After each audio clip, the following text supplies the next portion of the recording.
হাসরের ময়দানে একজন মানুষ জাহান্নামের ফয়সালা হয়ে যাবে।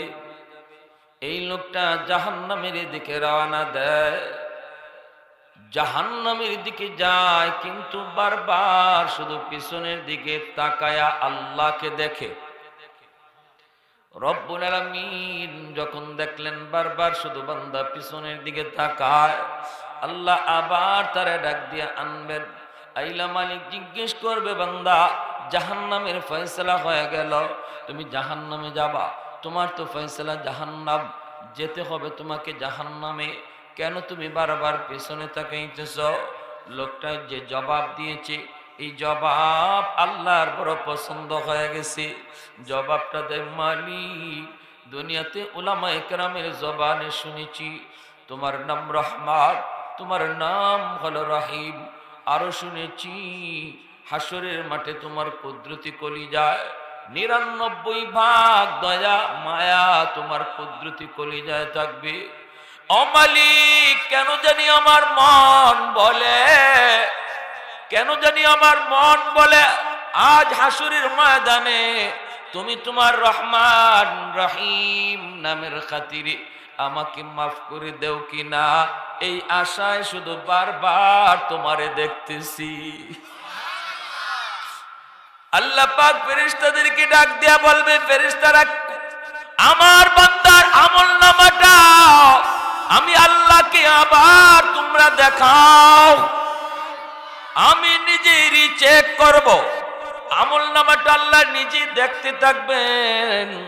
দেখতে দেখতে আল্লাহ পাক রব্বুল আলামিন তখন দেখবেন, ওই যে দেখা যায় আহলে হক মাহফিলের এক কোণার ভিতরে তুমি বসা, এরকমই কোন এক মজলিসে তুমি বসা, যেই মজলিসটা ছিল আল্লাহর গুণগানের, যেই মজলিসটা ছিল জিকিরের, যেই মজলিসটা ছিল কোরআন হাদিসের আলোচনার, রব্বুল আলামিন তখন বলবে, বান্দারে ওই যে দেখা যায় মজলিসের এক কোণায় অথবা কোনো এক সাইডে তুমি বসে বসে আমি আল্লাহর কথাগুলি শুনতেছ, বলো তো তুমি এখানে কেন গিয়েছিলে, কি জন্য তুমি গিয়েছিলে? তখন কইব, মালিক একমাত্র তোমাকে খুশি করার জন্য, অন্য কোনো উদ্দেশ্য নয়, দুনিয়ার কোনো লাভ সেখানে ছিল না, আমাকে ৫০০-১০০০ টাকা কেউ দিবে এমনও ছিল না, গিয়েছি শুধুমাত্র তোমাকে পাওয়ার জন্য, শুধুমাত্র তোমাকে খুশি করার জন্য। আল্লাহ পাক রব্বুল আলামিন তখন বলবে, বান্দা আমি আল্লাহর আদত হচ্ছে মাফ করে দেওয়া, কিন্তু আমার নিজাম হচ্ছে উসিলা ছাড়া আমি আল্লাহ মাফ করি না। ওই দিনের মাহফিল বসাকে উসিলা বানাইয়া আমি আল্লাহ আজ হাসরের ময়দানে তোমার নাজাতের ফয়সালা দিয়া দিলাম। وعلى آل إبراهيم إنك حميد مجيد خانہ کعبہ کا منظر اے خدا دیکھا مجھے مکہ اور شہر مدینہ دیکھنے کو دو مجھے، مکہ اور شہر مدینہ دیکھنے کو دو مجھے، اے خدا سیراب کر دو آب زمزم سے مجھے، اے خدا سیراب کر دو آب زمزم سے مجھے، استلام حجر اسود سے مشرف کر مجھے، استلام حجر اسود سے مشرف کر مجھے، گنبد خضرا دکھا دو، گنبد خضرا دکھا دو، रोज़ाए अतहर मुझे दरमियाने कब्र मिंबर गिरगिराने दो मुझे दरमियाने कब्र मिंबर गिरगिराने दो मुझे मोहब्बतेर साथे सबाई बोली आमीन जबान खुले अल्प समय जिकिर करी ला इलाहा इल्लाल्लाह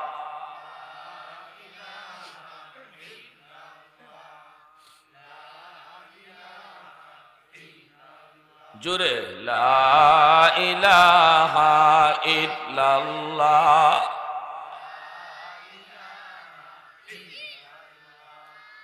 ला इलाहा इल्लल्लाह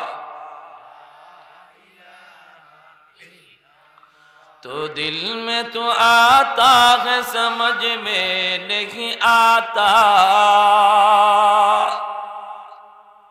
तो दिल में तो आता है समझ में नहीं आता बस जान लिया मैं तेरी पहचान यही है बस जान लिया मैं तेरी पहचान यही है उल्फत में बराबर के जफा हो के जफा हो हर चीज में लज्जत है अगर दिल में मजा हो हर चीज में लज्जत है अगर दिल में मजा हो एक चश्म ज़दन गाफिल ज़ा शाह नबाशी शायद के निगाही कुनदागा नबाशी ला इलाहा इल्लल्लाह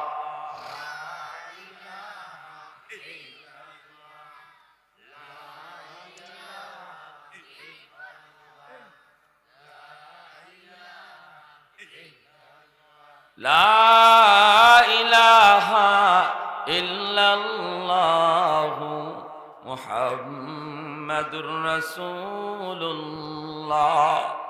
जोरे सुरे बोली सल्लल्लाहु अलैहि वसल्लम ঐতিহ্যবাহী আল হক ইসলামী যুব সংঘ শ্যামনগর ও পুরাতন কান্দিগাঁও শান্তিগঞ্জের উদ্যোগে আয়োজিত আজকের মহতি জলসার সম্মানিত সদরি ইজলাস সভাপতি हजरत मौलाना अब्दुल कादिर साहेब मास्टर जसीमुद्दीन साहेब उपस्थित जातिर विवेक जातिर कर्णधार जातिर सूर्य सन्तान उलमाए केराम मुरब्बियाने आज़ाम कलिजार टुकरा जुबक पर्दार आड़ाले पर्दानिशीन मा ओ बोनेरा मुआज्जज हाजिरिन মাহফিলে আসলে বসলে ফায়দা আছে নি না না লাভ আছে কি পরিমাণ আল্লাহর নবী বলেন যেখানে কোরআন হাদিসের আলোচনা হয় এই জায়গাটা রাউজাতুম মিন রিয়াজিল জান্নাত জান্নাতের বাগান হয়ে যায় প্যারে হাজিরিন আমরা যেভাবে আকাশের নক্ষত্রগুলিকে চমকাইতে দেখি জমিনের এই জায়গাগুলিকে আকাশের ফেরেশতারা ওই রকম নক্ষত্রের মতো চমকাইতে দেখেন ঝলমল ঝলমল করে যে জায়গাগুলিতে আল্লাহর জিকির হয় আল্লাহর নাম আলোচনা হয় নবীর গুণগান হয় ওই জায়গাগুলি নক্ষত্রের মতো ফেরেশতাদের চোখের সামনে চমকাইতে থাকে যারাই আসলো তারাই লাভবান কেমন করে এটা এমন এক বরকতি মজলিস হুমুল জালিস লা ইয়াশকা জালিসুহুম যেই শরীক হয় যেই বসে যেই আসে আল্লাহ কাউকে নিরাশ করেন না ফেরেশতারা এই মাহফিলের চতুর্দিকে পাহারাদার আমাদের দুনিয়ার মিছিল মিটিং এর পাহারাদারি করে র‍্যাব পুলিশ আর কোরআন হাদিসের মাহফিলের পাহারাদারি করেন রহমতের ফেরেশতারা আমরা মুনাজাত করে আখিরি মুনাজাত করে যাব ফেরেশতারাও যাবেন। আল্লাহ ফেরেশতাদেরকে জিজ্ঞেস করবে কোথায় ছিলা। ফেরেশতা কোথায় ছিল এটা আল্লাহ জানেন, এরপরও জিগান সাক্ষী রাখার জন্য। আল্লাহ বলেন কোথায় ছিলা। ফেরেশতারা কয় আল্লাহ ওই যে আল হক ইসলামী যুব সংঘের আজ মাহফিল ছিল, আমরা তোমার ওই প্রিয় বান্দাদের পাহারাদার ছিলাম। আল্লাহ পাক তখন বলেন আচ্ছা আমার বান্দারা এখানে বসলো নিজের ঘরের পরিবেশ থইয়া, এই কষ্ট করে এখানে বসে বসে সবাই এক হইয়া আমার কথাগুলো শুনলো, এদেরকে কি চাইতে শুনছো, কি বলতে শুনছো, ওরা কেন এখানে এসেছিল, কেন জমায়েত হয়েছিল। ফেরেশতারা বলবে আল্লাহ যা দেখলাম যা বুঝলাম ওরা সবাই তোমার কাছে জান্নাত চায়, জাহান্নাম থেকে বাঁচতে চায়।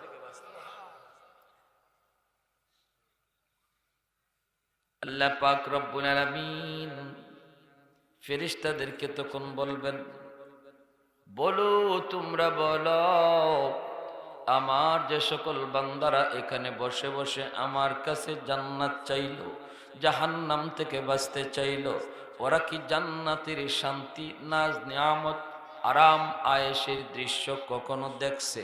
ফেরেশতারা কন না না মালিক, ওরা জান্নাতের আরাম আয়েশ কিছুই দেখে নাই। আল্লাহ আবার জিজ্ঞেস করবেন ওরা কি জাহান্নামের আযাব কখনো নিজের চোখে দেখছে নাকি? না গো মালিক, জাহান্নামের আযাবও দেখে নাই।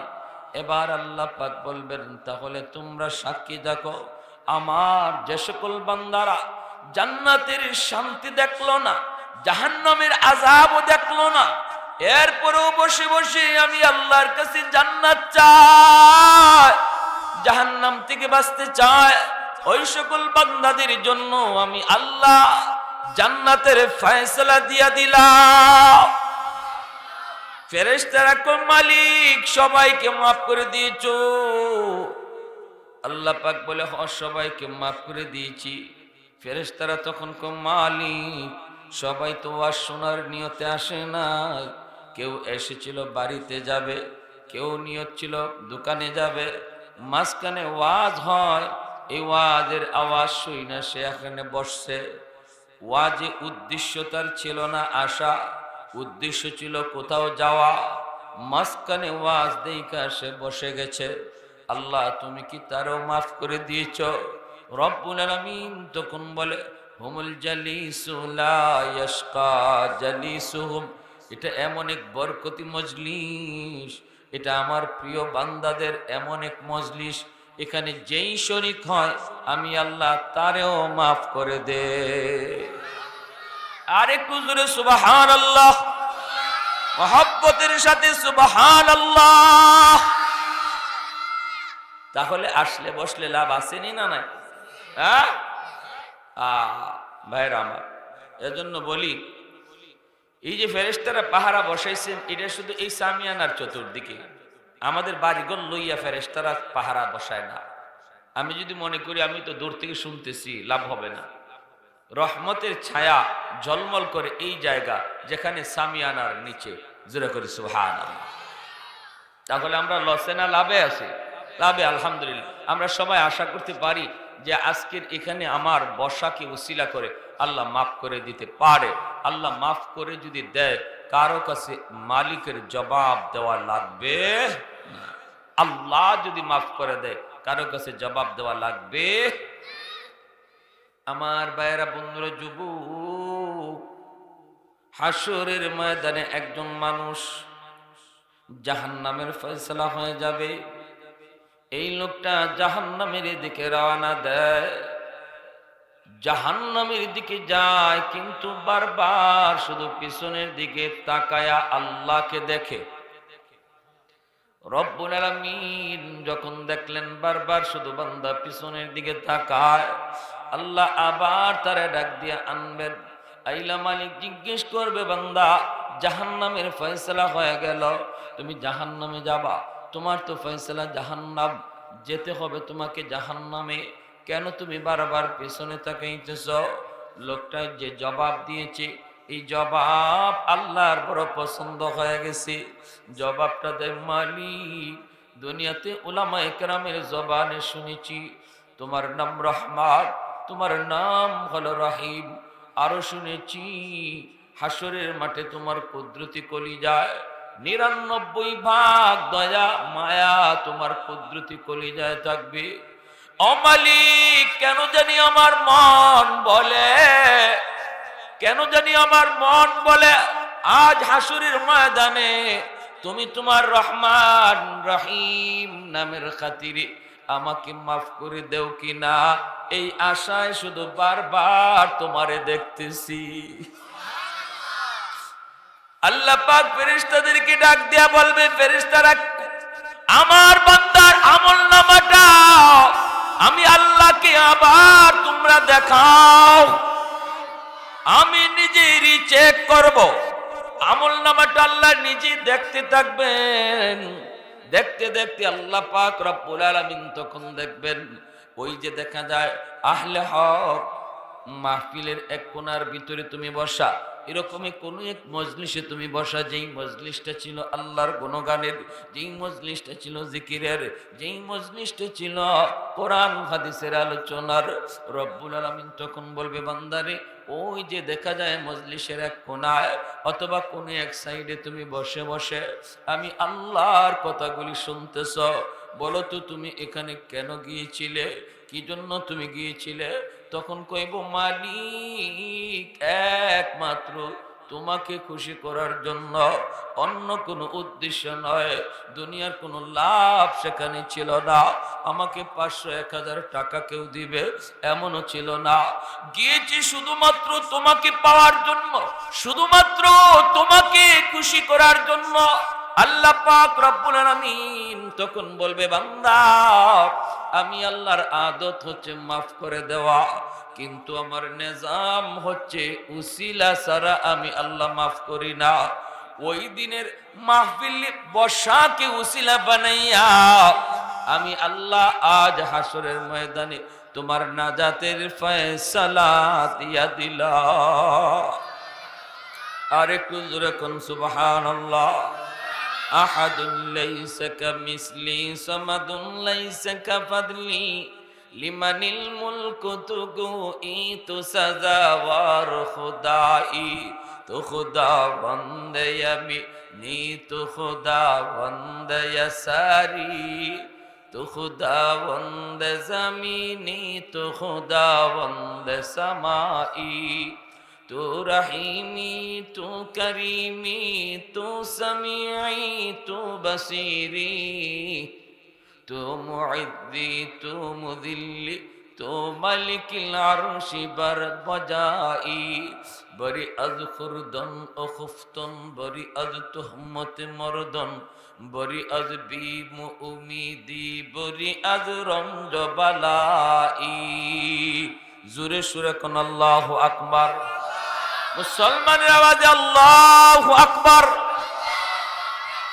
তাহলে আমাদের আজকের এখানে বসাটাও দিল থেকে আমরা নিয়ত করে বই 100 আমরা ধারণা রাখি আল্লাহর উপরে, যে আল্লাহ আমাদের আজকের এই বসাটাকে আমার নাজাতের উসিলা বানায় দেবে।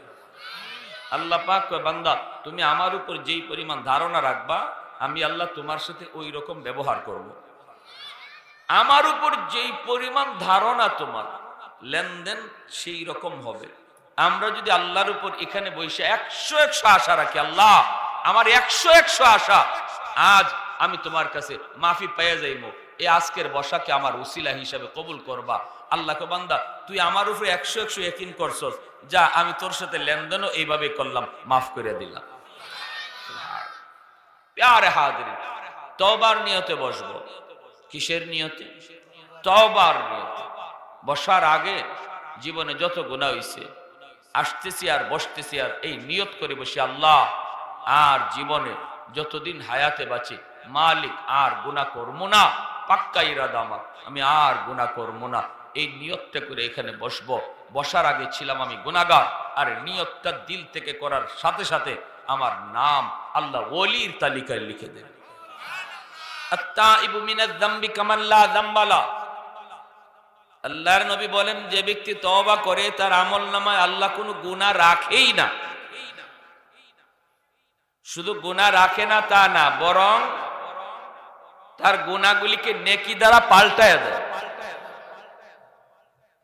ইল্লা মান তাবা ওয়া আমানা ওয়া আমিলা আমালান সালিহা ফাউলাইকা ইউবাদদিলুল্লাহু সাইয়্যাতিহিম হাসানাত।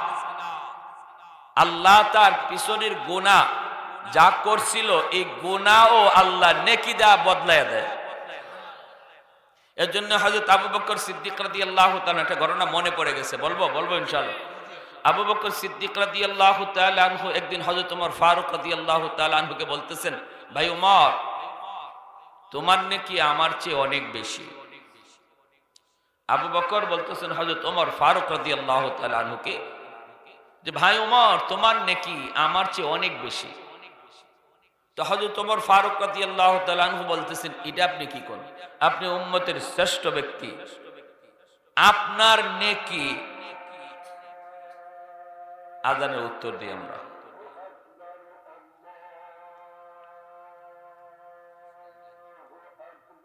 আল্লাহ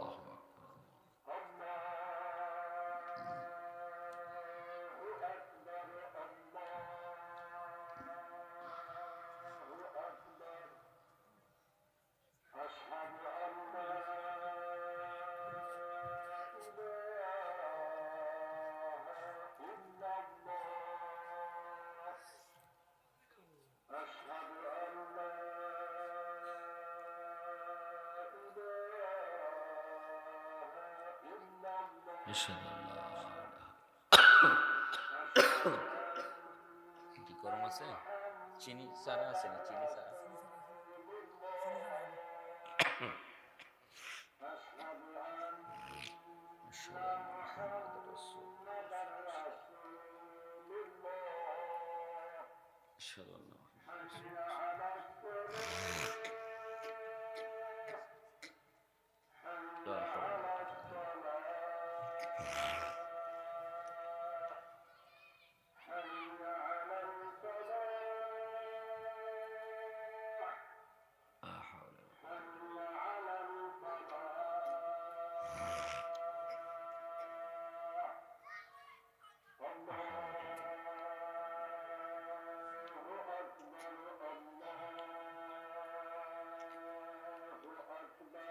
আল্লাহু আকবার।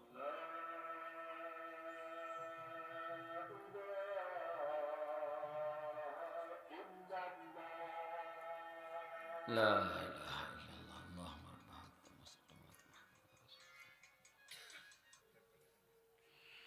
কথাটা মনে আছে? কি বলছিলাম?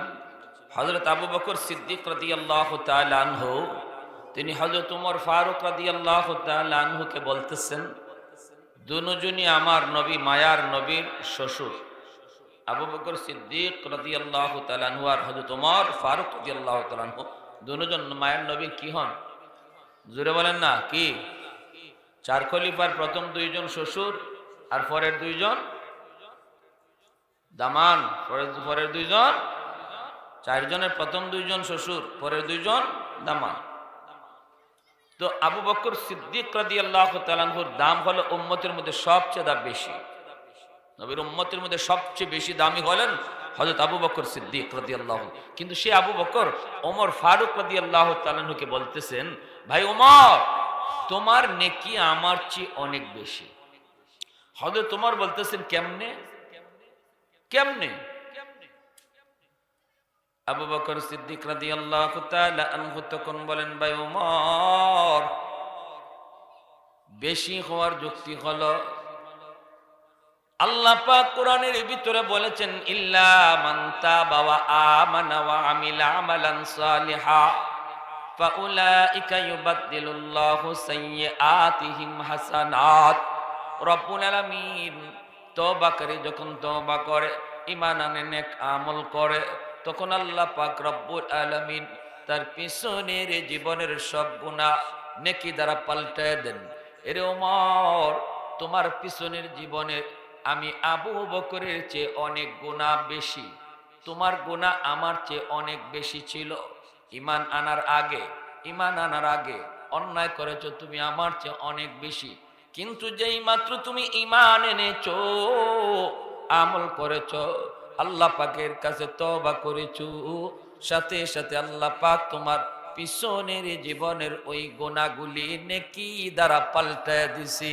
পিছনের জীবনে গুনাহ বেশি হওয়ায় নেকিও তোমার বেশি হইয়া গেছে। উমর এইবার ডাক দেয়া কয়, ভাই আবু বকর, আমি সুজা মানুষ, এত পেশগুজ বুঝি না। আমার নেকি যদি বেশি হয়ে থাকে তাহলে আমি উমর আমার গোটা জীবনের নেকি তোমারে দিয়া দিলাম, তুমি শুধু তোমার এক রাতের নেকি আমাকে দিয়া দাও। ও ভাই আবু বকর, আমি উমরের গোটা জীবনের নেকি তোমাকে দিয়া দিব, বিনিময়ে আমাকে এক রাতের ইবাদত দিয়া দাও।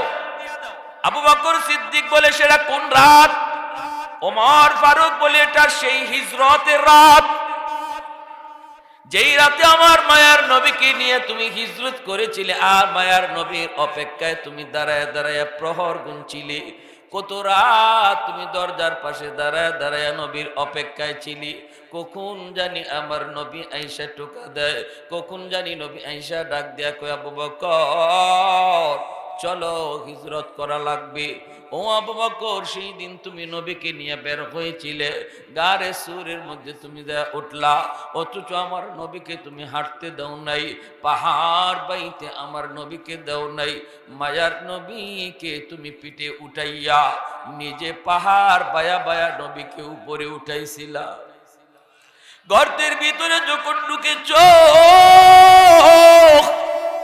মায়ার নবীকে তুমি গর্তের বাহিরে রাখলা, আর বললা, নবী গো আপনি আগে ঢুকবেন না, আমি আগে ঢুকবো গো নবী, যাইয়া দেখি গর্তের ভিতরে কোনো ক্ষতিকারক কিছু আছে কিনা, আমি আগে যাই, যদি জীবন যায় আমি আবু বকরের জীবন গেলে অসুবিধা নাই, কিন্তু আমার রহমতের নবীর যেন ক্ষতি না হয়। গর্তের মুখগুলি সব তুমি তোমার পাগড়ি সিরা সিরা কাপড়ের টুকরা দিয়া দিয়া সবগুলি গর্তের মুখ তুমি বন্ধ করে দিয়েছিলে, যেন কোনো বিষাক্ত সাপ বিচ্ছু বের না হয়। একটা গর্তের মুখ তুমি বন্ধ করতে পারো না, নিজের পা দিয়ে তুমি ওই গর্তের মুখটা আটকায় রাখছিলা, আর আমার মায়ার নবী রহমতের নবীরে তোমার কুলে ঘুম পাড়াইছিলা। সেই দিন ঘুমের বেশি প্রয়োজন ছিল তোমার রে ভাই আবু বকর, কারণ 40টা রাত তুমি ঘুমাও নাই নবীর অপেক্ষায়, কখন আমার নবী আয়েশা আমাকে ডাক দিবে। ও আবু বকর, ঘুমের প্রয়োজনটা তোমার বেশি ছিল, পাহাড়েও তুমি বায়া বায়া উঠছো নবীর কাঁধে লইয়া, ক্লান্ত ছিলে তুমি, ও ঘুমাও ছিলা তুমি, এরপরও না ঘুমাইয়া আমার মায়ার নবীর ঘুম পাড়াইছো। নিজের উরাতের মধ্যে আমার নবী মাথা দিয়ে, তোমার উরাতে মাথা দিয়ে নিশ্চিন্তে নবী গুহায় ঘুমাইছিলেন। একটা বিষাক্ত সাপ তোমার পায়ে কামড় দিল, সেই বিষাক্ত সাপের যন্ত্রণায় চোখ থেকে এক ফোঁটা পানি মায়ার নবীর গালে পড়লো। নবীর ঘুম ভাঙতেই নবী দেখেন তোমার সাপে কামড়াইছে। সেই দিন মায়ার নবী মুখের লব লাগাইয়া দেওয়া মাত্রই বিষাক্ত সাপের বিষ সেই দিন পানি হয়ে গেছিল। এরপরে মায়ার নবীকে নিয়ে তুমি মদিনা পর্যন্ত হিজরত করেছ, ওই একটা রাতের ইবাদত শুধু আমি উমরকে দিয়ে দাও, বিনিময়ে আমি উমরের সারা জীবনের নেকি লইয়া যা।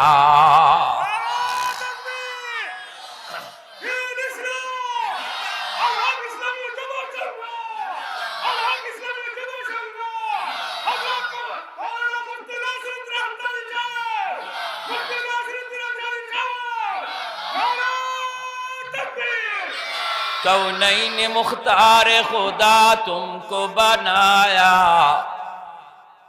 कौनैन मुख्तार खुदा तुमको बनाया, उम्मत का निगाहबान खुदा तुमको बनाया, उम्मत का निगाहबान खुदा तुमको बनाया। मौला मेरा आका मेरा रहमत की नबी है, ताजदार मदीना की तो माहे अरबी है। अशजार ने देते हैं नबूवत के शहादात, तशकीक कमर में है तो अंगुल की इशारात, तशकीक कमर में है तो अंगुल की इशारात। एक जोरे सोरे कोन अल्लाहु আকবার।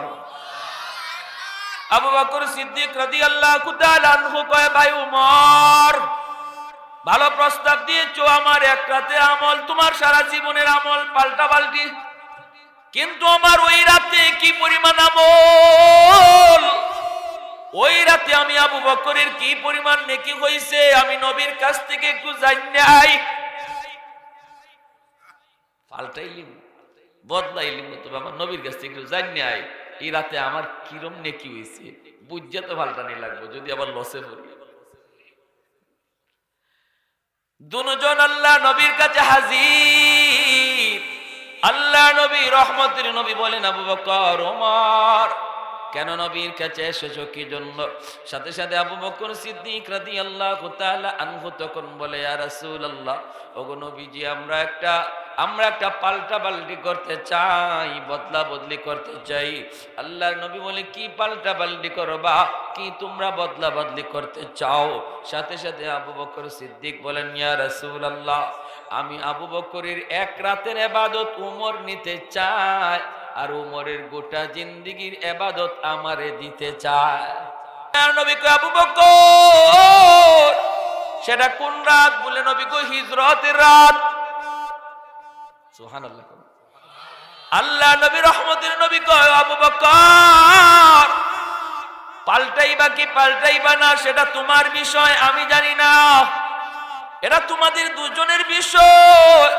তবে আমি বলি, শুনো, শুধু উমর নয়, গোটা উম্মতের নেকি যদি এক পাল্লায় রাখা হয়, আর তোমার এক রাতের ইবাদত আর নেকি যদি এক পাল্লায় রাখা হয়, তোমার এক রাতের পাল্লা ভারী হয়ে যাবে।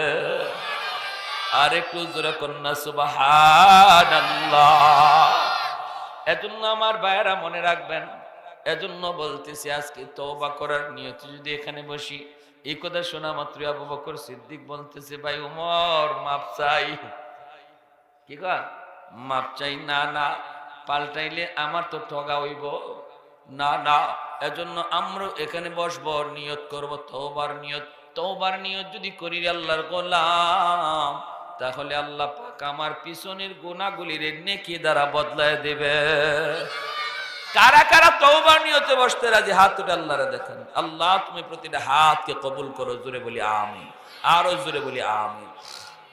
আল্লাহ পাক মানুষকে অনেক সম্মানী করে বানাইছেন। ওয়ালাকাদ কাররামনা বানি আদম। মানুষের সম্মান, মানুষের ইজ্জত আল্লাহ পাক ফেরেশতার চেয়েও বেশি দিচ্ছেন। ফেরেশতার চেয়েও মানুষের দাম বেশি। যেরকম সুবহানাল্লাহ। কিন্তু এই দামটা কিসের? এই দামটা কোন কারণে? কারণ হলো একমাত্র আল্লাহর বন্দেগী, একমাত্র আল্লাহর গোলামি। ফেরেশতারা আল্লাহর বন্দেগী করে, তারা বন্দেগী করতে বাধ্য, না করার কোন ইচ্ছাই তাদের অন্তরে জাগে না। আল্লাহর নাফরমানি করার কোন ইচ্ছাই ফেরেশতাদের অন্তরে জাগে না। কিন্তু মানুষের অন্তরে আল্লাহ পাক আল্লাহর বন্দেগী করার ইচ্ছাও দিছে, নাফরমানি করার ইচ্ছাও দিয়া দিছে। গুনাহ করতেও মন চায়, নামাজ পড়তেও মন চায়, দুটোটারই ইচ্ছা আছে, ঠিক না? ফেরেশতাদের খালি নামাজ পড়ারই ইচ্ছা আছে, গুনাহ করার কোনো ইচ্ছাই তাদের নাই। আল্লাহ তাদেরকে সৃষ্টি করেছেন এভাবে, গুনাহ করার আগ্রহই নাই, গুনার প্রতি তাদের কোনো আগ্রহই নাই, বরং আরো ঘৃণা। আর মানুষ জাতির অন্তরে গুনার প্রতি আল্লাহ আকর্ষণ দিয়া দিছে। এরপরে যেই মানুষ গুনার প্রতি আকর্ষণ থাকার পরও যে মানুষ গুনাহ করে না, আল্লাহর বন্দেগী করে, ওই মানুষটার দাম আল্লাহ ফেরেশতার চেয়েও বেশি বাড়ায়া দেয়। বুঝে আসছে ভাই? চেহারার কারণে দামি নয়। ইন্নাল্লাহা লা ইয়ানজুরু ইলা সুওয়ারিকুম ওয়া আমওয়ালিকুম ওয়ালাকিন ইয়ানজুরু ইলা কুলুবিকুম ওয়া আ'মালিকুম। আল্লাহ মানুষের চেহারা দেখেন না, ধন দৌলত দেখে তার সম্মানী বানাইছেন না, চেহারা দেখে সম্মানী বানাইছেন না। আল্লাহ সম্মানী বানাইছেন তার দিল দেখা, তার আমল দেখা। যেরকম সুবহানাল্লাহ।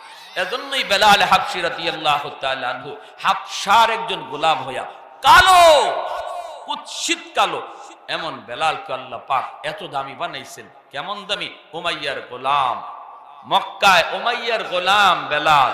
তিনি এই গারে হেরার পাশে যেখানে আল্লাহর নবী ধ্যানে মগ্ন, এর পাশেই বকরি রাখালি করেন বেলাল। আল্লাহর নবীকে বেলাল চিনেন না, মায়ার নবীও বেলালকে চিনেন না। বেলাল মালিকের বকরি রাখালি করে, ওই অবস্থায় মায়ার নবী রহমতের নবী পেটে ক্ষুধা লাগছে নবীজির, গারে হেরায় নবী আল্লাহর ধ্যানে মগ্ন। নবী তাকায় দেখেন একটা রাখাল বকরি রাখালি করতেছে। নবীজি ডাক দিলেন, এ রাখাল এদিকে আসো। আমার ভাইয়েরা, বন্ধুরা, যুবক, আওয়াজটা শোনা মাত্রই বেলাল কাছে আসলেন। এইবার দিনের নবী মায়ার নবী ডাক দিয়া বলেন, রাখাল আমি বড় ক্ষুধার্ত, তোমার কোনো একটা বকরির কাছে দুধ আসেনি, অর্থাৎ দুধালো কোনো বকরি আসেনি। বেলাল তখন বলেন, মুসাফির, চিনি না, আপনাকেও আমি জানি না, তবে সত্য কথা হলো আমার একটা বকরির উলানো দুধ নাই, কোনো ব্যবস্থা নাই। আল্লাহ নবী, দিনের নবী, মায়ার নবী তখন বলেন, রাখাল রে, বকরি আমার কাছে আইনা দেওয়া তোমার কাম, আর উলানে দুধ দেওয়া আমার আল্লাহর কাম। যে কোনো একটা বকরি আমার কাছে তুমি নিয়ে আসো, বাকিটা করবেন আমার আল্লাহ। যেই মাত্র মায়ার নবী একটা উলানের মধ্যে হাত লাগাইলেন, দুধের কোনো বংশ নাই এমন একটা বকরির উলানের মধ্যে নবী রহমতের হাত লাগানো মাত্রই উলানটা দুধে ভরপুর হয়ে গেল। মায়ার নবী দুধ দহন করলেন, নিজেও দুধ খাইলেন। বেলাল অবাক হয়ে শুধু দেখতেছে, হায় রে, সেই মানুষটা কে, কি তার পরিচয়, এত সুন্দর তার চেহারা, এত সুন্দর তার কথা, এত মায়া তার চেহারায়। কি দেখলাম, কি দেখলাম, আমার যেই বকরির উলানে দুধের কোনো বংশ নাই, এখন বাচ্চাই দিছে না, যেটা এই উলানের মধ্যে দুধ আসলো কেমন করে? আল্লাহর নবী কয়, রাখাল তুমি নিজেও দুধ পান করো। আল্লাহু আকবার। বেলাল চলে গেলেন বকরিগুলি লইয়া। বাড়িতে গেছেন ঠিক, কিন্তু বেলালের ঘুম নাই, খাওয়া নাই। রাতের বেলা ঘুমাইতে যান, আর শুধু একটাই কল্পনা আর জল্পনা মনের ভিতরে। কে সেই মহামানব, কি তার পরিচয়, কে সেই মহামানব, এত মায়া কেন তার চেহারায়, এত মধু কেন তার কথায়? যেরকম সুবহানাল্লাহ। কে সেই মানুষ, পরিচয় কি? সকালবেলা বেলাল আবার ইচ্ছা করি বকরিগুলি লইয়া মায়ার নবী যেখানে ধ্যানে মগ্ন, এখানে আইয়া আবার ঘোরাঘুরি করতেছেন। আরে আরে মায়ার নবীকে দেখতেছেন, মনির ভিতরে তার তামান্না, আজও যদি মুসাফির আমাকে ডাক দেয়, আজও আমি তার কাছে যাব। দ্বিতীয় দিন মায়ার নবী ডাক দিলেন, রাখাল বেলাল আজও হাজির। আল্লাহ নবীর সামনে গেল, কথা কইল। এই দিন মায়ার নবীকে পরিচয় বেলাল জিজ্ঞেস করেন না।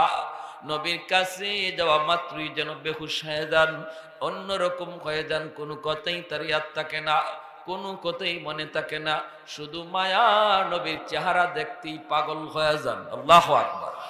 বাইরে দ্বিতীয় দিনও বেলাল চলে গেলেন। তৃতীয় দিন বেলাল রাতের বেলা ঘুমায় না, খাওয়া নাই, গোসল নাই, ঘুম নাই, কি যেন একটাই তার চেহারার মধ্যে চোখের সামনে শুধু ভাসতেছে। কে সেই মুসাফির, কি তার পরিচয়? আজ আমি তার পরিচয় না যাই না, আসব না, আজ কোনো পরিচয় না যাই না, আসব না। তৃতীয় দিন আল্লাহ নবীর কাছে আইসা বেলাল নিজেই ডাক দিয়া কয়, ওগো মুসাফির, পরিচয়টা আজও জানা হলো না। সাহস করে আমি বলে ফেললাম, আপনি কে গো, কি আপনার পরিচয়? আপনার চেহারা এত মায়া, এত মায়া, আপনার কথা এত মধু কেন? কি আপনার পরিচয়, আপনি কে? আল্লাহর নবী তখন বলেন, নবী বলেন, তোমার নাম কি? বলে, আমার নাম বেলাল। কি করো তুমি? আমি একজন গোলাম। কার গোলাম? উমাইয়ার গোলাম। এইবার আল্লাহর নবী কই, আমার নাম হলো মুহাম্মদ, বাবার নাম হলো আব্দুল্লাহ, আমি হলাম আল্লাহর নবী। আল্লাহর নবী কিসের দাওয়াত দেন? কয়, কালেমার দাওয়াত দেই। এই কথা বলা মাত্রই বেলাল কয়, তাহলে সবার আগে আমার হাতটা আপনার হাতে রাখলাম, আমাকে এই মুহূর্তে কালেমা পড়ায় মুসলমান বানায় দেয়। খবর রটে গেল, মালিকের কানে চলে গেল। উমাইয়া নির্যাতন শুরু করলো। এত কঠিন থেকে কঠিন নির্যাতন, লম্বা ইতিহাস আমি সংক্ষেপে সংক্ষেপে বলতেছি। এই বেলালের দাম আল্লাহ কি পর্যন্ত উঠাইলেন, যে বেলাল ছিলেন একজন উমাইয়ার গোলাম রে যুবক। কালো তো কালো, একদম ঠোঁট পর্যন্ত কালো, জিহ্বা পর্যন্ত কালো। সেই বেলালের মর্যাদা আল্লাহর কাছে কি পরিমাণ বাড়লো। বাইরে মনে রাখবেন, নির্যাতনের কারণে দম বের হয়ে যায়। এরপরে বেলাল জবান থেকে আহাত আহাত শব্দ তিনি ছাড়েন না, আল্লাহ আল্লাহ নাম ভুলেন না। এরপর উমাইয়া পিটায়, রাতের বেলা মারে, দিনের বেলাও মারে, প্রচন্ড রৌদ্রের মধ্যে চিৎ করে শোয়ায়। ওই অবস্থায় একদিন হযরত আবু বকর সিদ্দিক রাদিয়াল্লাহু তাআলা আনহু পাশ দিয়া তিনি যাইতেছেন আর শুনতেছেন বেলালকে মারতেছে, আর বেলাল জবানে আল্লাহ আল্লাহ জিকির করে। আবু বকর সিদ্দিক রাদিয়াল্লাহু তাআলা আনহু তিনি আয়া কানে কানে কোন বেলাল রে, ও বেলাল, এদেরকে বুঝ দেওয়ার জন্য অন্তত তুমি আল্লাহ নামটা বলা বন্ধ রাখো। কারণ জান বাঁচানোর জন্য মাঝে মাঝে মাঝে মাঝে হিকমত অবলম্বন করতে হয়। জান বাঁচানোর জন্য কোথাও মিথ্যা কথা বলাও জায়েজ হয়ে যায়।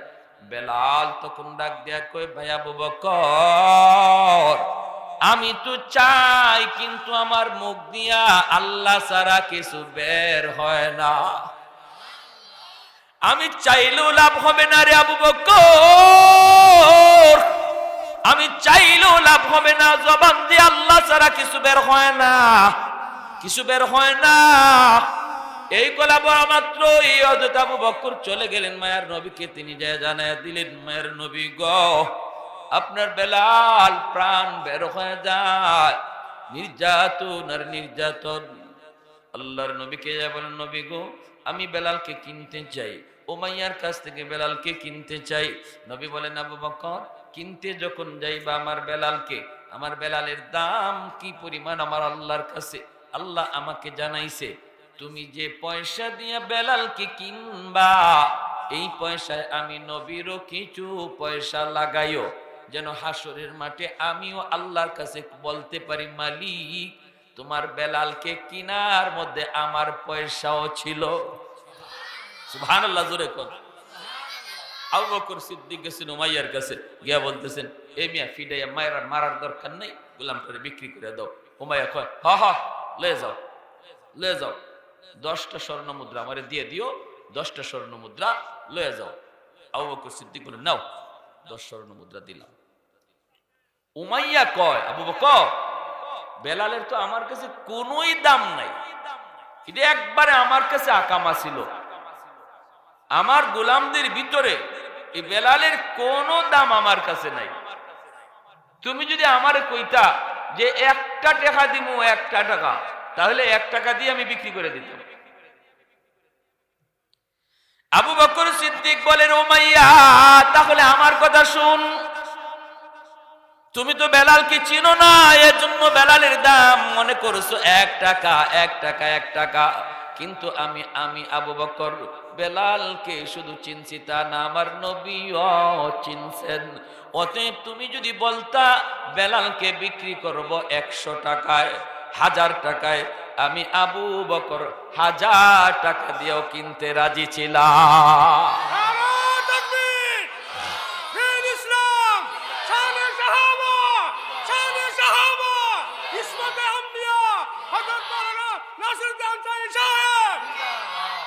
ভাইরা আমার, আবু বকর কয়, মানিকে মানিক চিনে, রতনে রতন চিনে, ঠিক না? আরে বেটা, তুই কি চিনবে কোনটা মাটির চাকা আর কোনটা স্বর্ণের চাকা? আমি আবু বকর চিনছি বেলালকে, এজন্য তুই কোস 1 টাকা হইলেও বিক্রি করে দিতে, আর আমার কথা হন, তুই 1000 টাকা চাইলেও আমি নিতাম। দূরে কর না, সুবহানাল্লাহ। উমাইয়া কইতে তো লসই করলাম, দেখা যায়, হ্যাঁ, লসই। ভাইয়ের আমার, হযরত বেলাল আল্লাহর নবীর কাছে আবু বকর সিদ্দিক রাদিয়াল্লাহু তাআলা কিনে নিয়ে গেলেন নবীজির কাছে। নেওয়া মাত্রই হযরত বেলাল নবীজির পার্সোনাল সেক্রেটারি পিএস হয়ে গেলেন। যেরকম সুবহানাল্লাহ, মায়ার নবীর পিএস, অর্থাৎ আল্লাহর নবীর সাথে কেউ দেখা করতে হলে সবার আগে বেলালের অনুমতি নিতে হতো। যেরকম না সুবহানাল্লাহ, মুনতাজিমে বাইত রাসূলুল্লাহ সাল্লাল্লাহু আলাইহি ওয়াসাল্লাম, সেই বেলাল আল্লাহর নবীর ঘরের নবীর পার্সোনাল সেক্রেটারি। কেউ যদি কোথাও নবী কোথায় আছেন এটা যদি আর কেউ নাও জানে, বেলাল জানতেন। বেলাল জানতেন। মসজিদে নববীর মুয়াজ্জিন হলেন, আমার নবী ইমাম হলেন।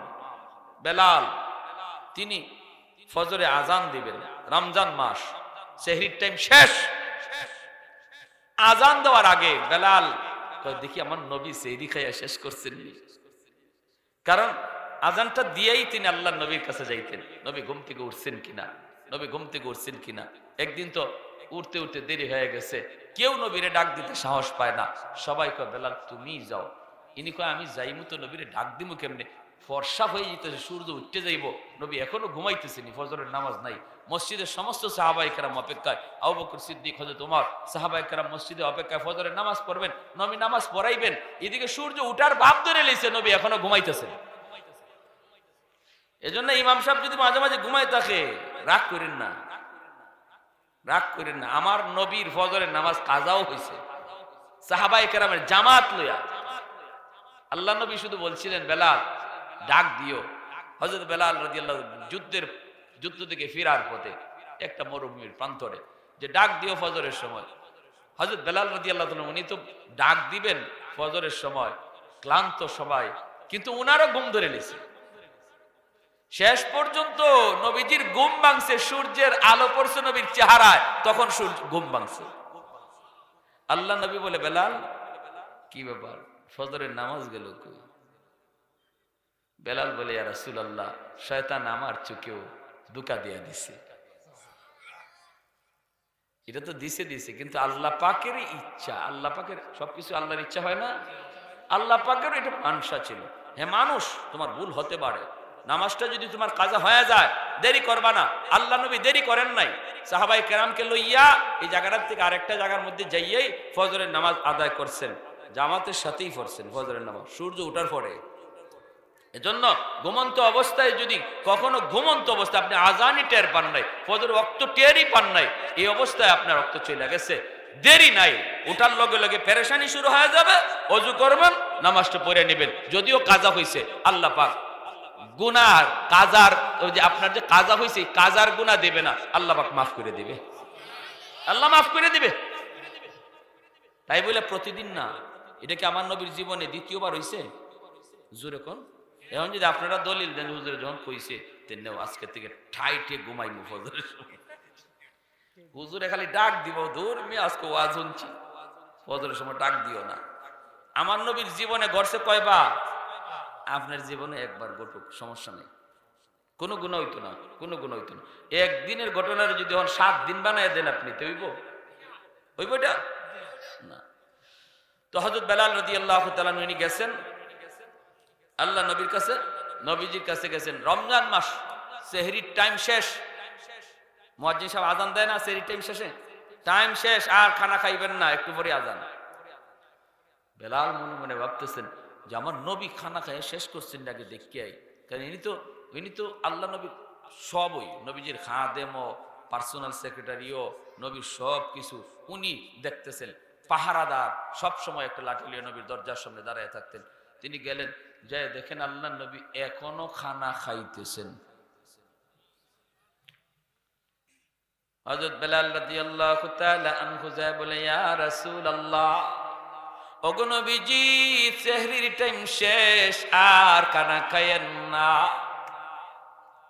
আল্লাহ নবী বলতেছেন ও টাইম শেষ, আচ্ছা। বেলাল চলে গেছেন। আল্লাহর নবীর সাথে আরেকজন মানুষ ওই সময় খাওয়ানোর মধ্যে শরীক, নবীর সাথে আরেকজন মানুষ শরীক, তিনি মানুষ নন, মানুষ বেশে জিব্রাইল আমিন, নবীর সাথে সেহরি খাইতেছেন। জিব্রাইল আমিন নবীর সাথে সেহরি খাইতেছে। বেলাল রাদিয়াল্লাহু, উনি তো আর জিব্রাইল জানেন না, উনি বলছেন একজন নবীর একজন কোন মেহমান খানা খাইতেছে। একটু পরে হযরত বেলাল আবার আসলেন। আচ্ছা নবীরে তো বইলা আসলাম, টাইম শেষ, আচ্ছা এখন কে দেখি আজানের টাইম তো হয়ে গেছে, আর মাত্র কিছু বাকি। দ্বিতীয়বার আসছেন, আইসা দেখেন আল্লাহর নবী এখনো সেহরি খাইতেছেন। বেলাল রাদিয়াল্লাহু তাআলা আনহু কয়, ইয়া রাসূলুল্লাহ, ওগো নবীজি সেহরির টাইম শেষ, আর খাইয়েন না। নবী বলেন আচ্ছা। তিনি এই বইলা চলে গেছে। তৃতীয়বার হযরত বেলাল আসলেন, আইসা দেখেন মায়ের নবী এখনো খাইতেছেন। হযরত বেলাল তৃতীয়বারের সময় বলতেছে, ইয়া রাসূলুল্লাহ, খোদার কসম, ওই শুনলেন, ইয়া রাসূলুল্লাহ, খোদার কসম সেহরির টাইম শেষ, আর খানা খায়েন না। যেই মাত্র তিনি বলছেন খোদার কসম সেহরির টাইম শেষ, এমনি মায়ার নবী বলতেছে, তাড়াতাড়ি রাখো রাখো রাখো রাখো রাখো, আমার বেলাল কসম করে ফেলছে, রাখো। সাথে সাথে যা ছিল আর ভিতরে দেন নাই, এখানে পানি খাইয়া উঠে গেছে। ফজরের নামাজ নবী পড়াইলেন, নামাজ পড়ে নবী মিম্বরে উঠলেন। মিম্বরে উঠে নবী বলতেছেন, সাহাবীরা রে, যার যার জায়গায় তোমরা বসা থাকো, আজকের ঘটনাটা তোমরা একটু শোনো। আমার বেলাল দুইবার যায় আমাকে বলছে, ও বেলাল, প্রথমবার তুমি যখন যায় বলছো সেহরির টাইম শেষ, এই সময়ও জিব্রাইল আমার সাথে খানা খান, আর জিব্রাইল আমাকে বলতেছেন নবী গো টাইম আরো আছে, খানা খান। বেলালের কথা বুঝলেন না, আমি জিব্রাইল আছি না এখানে। দ্বিতীয়বার যখন বেলাল তুমি যা বলছো টাইম শেষ, তখনও জিব্রাইল কয় না আরো আছে, খান। তৃতীয়বার তুমি যখন বলছো সেহরির টাইম শেষ, তখনও কিন্তু জিব্রাইল বলেন নবী গো টাইম কিন্তু আরো কিছু আছে। কিন্তু আল্লাহ পাক রব্বুল আলামিন বেলালের কসমের ইজ্জত রক্ষার্থে আল্লাহ পাক টাইম থাকা সত্ত্বেও টাইমটাকে অফ করে দিছে। সুবহানাল্লাহ, জোরে কোন। কারণ বেলাল আল্লাহর কাছে এত দামি, এত দামি, এত দামি মানুষের একটা কসম। আল্লাহ পাক সম্মানী মানুষের কসমকে পুরা করেন আল্লাহ নিজে। এজন্য আল্লাহ পাক বেলালের কসমকে সম্মান দেওয়ার খাতিরে টাইম থাকা সত্ত্বেও আল্লাহ টাইমটাকে অফ করে দিয়েছেন। সেই বেলাল তিনি ছিলেন মাত্র একজন হাবশী গোলাম, উমাইয়ার গোলাম, বকরি রাখালি করতেন। আর সেই বেলাল এত দামি হলেন, তার কসমের ইজ্জতে আল্লাহ পাক সেহরির টাইমকে অফ করে দেন। সুবহানাল্লাহ, আল্লাহু আকবার। ওয়ালাকাদ কাররামনা বনি আদম। এজন্য আমার ভাইরা বন্ধুরা, আল্লাহ আমাকে আপনাকে ফেরেশতার চেয়ে সম্মানী বানাইছেন। বাইরে চেহারার দ্বারা সম্মানী নয়, মালের দ্বারা, দৌলতের দ্বারা, ক্ষমতার দ্বারা সম্মানী নয়। আল্লাহ সম্মানী বানাইছেন যেই মানুষগুলা তার নফসের চাহাত হলো গুনার দিকে যাওয়া, এরপরও গুনার দিকে যায় না, আল্লাহর ভয়ের নেক কাজের দিকে আগায়, ওই মানুষটারই আল্লাহ পাক ফেরেশতার চেয়ে দামি বানায় দেয়। ভাইয়েরা বন্ধুরা, আর যদি সে এইভাবে না চলে, নিজের মন খুশি মতো চলে, যেই মানুষকে আল্লাহ ফেরেশতার চেয়ে দামি ঘোষণা দিছিলেন, সে যখন গুনাহ করে আল্লাহর বন্দেগী না করে, তার দাম আল্লাহ একটা কুকুরের চেয়েও আরো নিকৃষ্ট বানায় দেয়। উলাইকা কাল আনআম বাল হুম আদাল। একই মানুষ এক জায়গায় ওয়ালাকাদ কাররামনা বানি আদম, ফেরেশতার চেয়ে দামি। আরেক জায়গায় আল্লাহ বলতেছেন এই মানুষই, এরা চতুষ্পদ জন্তু না, এর চেয়ে আরো নিকৃষ্ট। তাফসীরে কিতাবে মুফাসসিরিনে কেরাম লেখেন, বালহুম আদালের তাফসীর করেছেন আল্লাহর নবী তার হাদিস দিয়ে। আর দুনিয়া জিফা অতআলিবুহা কিলাব, দুনিয়া একটা মরা গরু, আর যারা আল্লাহ ভুইলা যায় দুনিয়া পাইয়া, এরা কুকুরের মতো। কুকুর যেমন মরা গরু পাইলে পরে মালিক ভুইলে যায়, সারা দিন খালি মরা গরু খায়, রাত দিন খায়, মালিক ভুইলে যায়। যে মানুষ, যে আল্লাহ এত সুন্দর করে তারে বানাইলেন, মার পেট থেকে খাওয়ায়া দাওয়ায়া, যখন যা প্রয়োজন সব প্রয়োজন পুরা কইরা আল্লাহ তারে বড় করলেন। মানুষ ওই মানুষটা যখন দুনিয়ার সুদ ঘুষ, দুনিয়ার রং তামাশা, মদ গাঞ্জা পাইয়া ওই মালিককে ভুলে যায়, যে মালিক তার মায়ের পেটে খাওয়াইলো, যে মালিক তার এত আদর করে বড় করলো, সে আর ওই কুকুরের মাঝে কোনো তফাৎ নাই। বুঝে আসছে ভাই? তাহলে আমরা কি নিকৃষ্ট প্রাণী হব, না ফেরেশতার চেয়েও দামি হব? ফেরেশতার চেয়ে দামি হতে হলে নিজের ইচ্ছা মতো চলবো, না আল্লাহর মর্জি মতো চলবো? আল্লাহর মর্জি মতো। আল্লাহর মর্জি মতো চলার একটাই পথ, আল্লাহর মর্জি মতো চলার পথ হলো একটাই, সেটা হলো আমার নবীর তরিকা। আমার নবীর যে লাইনে হাইটা আল্লাহকে পাইছেন, আমি আপনি ওই লাইনে হাইটা আল্লাহকে পাইতে হবে। আর কোনো লাইন নাই, কোনো তরিকা নাই আল্লাহকে পাওয়ার, আল্লাহকে খুশি করার।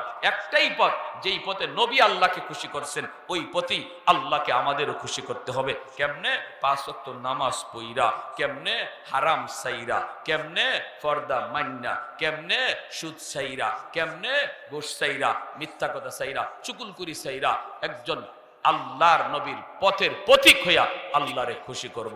কারা কারা রাজি? হাত উঠে আল্লাহকে দেখেন। আল্লাহ তুমি কবুল করো, মঞ্জুর করো। সবাই বলি আমিন, আরো জোরে বলি আমিন।